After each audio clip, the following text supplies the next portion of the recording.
Jako się kiesi grało fazolami. Hańdowni na dziedzinie dziecka nie miały komputerów, ani chytrych telefonów, tuż nie mogły se pograć tak jako nasze terazy. Z tego wiele razy było tak, że musiały se same wymyślać gry z tych wiecy, co miały kole siebie na polu a w chałupie. Mało kto już dziś opamięta, jako się grało we fazole. Ani żaden już nie wie, kto kiej akany to wymyślił.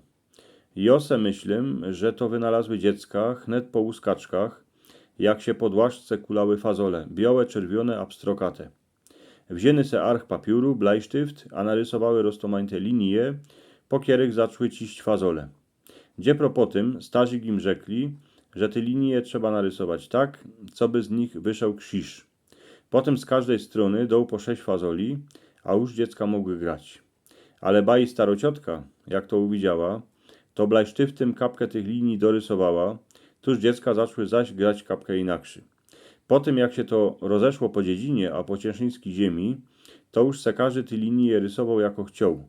A jako się na kąsku papiuru narysowało te linie, to już zależało od tego, kto dziecka uczy grać we fazole. Jedno było furt taki same. Lza było ciść fazole iny po liniach, a dycki do przodku. Jeden miał białe, a drugi pstrokate, lebo czerwione. Jak fazol stanął na ceście inszego fazola, to ten fazol mógł stanąć na jego placu, a go ściepać z papiuru. Wygrywał dycki ten, komu się pierwszemu podarzyło przyjść fazolami do końca planszy.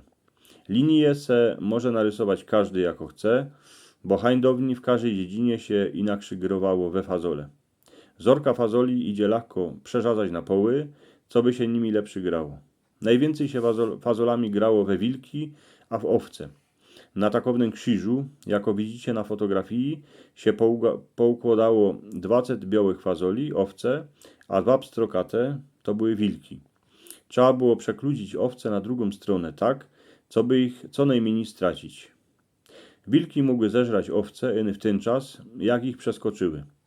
Widzicie, jak jeśli dziecka se musiały same wymyślać gry, a stykło mieć kole siebie kąsek papiuru, blajsztyft, albo wungli, a porę zorek fazoli. Jak się już waszym dzieckom zmierzną gry na komputerze, lebo na chytrym telefonie, to z nimi zagrajcie we fazole. Iny musicie mieć białe abstrokate. Graliście we fazole? Pamiętacie to jeszcze? Jak ja? To coś ich możecie napisać w komentarzu do tego filmu, bo w ty fazole się roztomańcie grało. Dzięki piękne.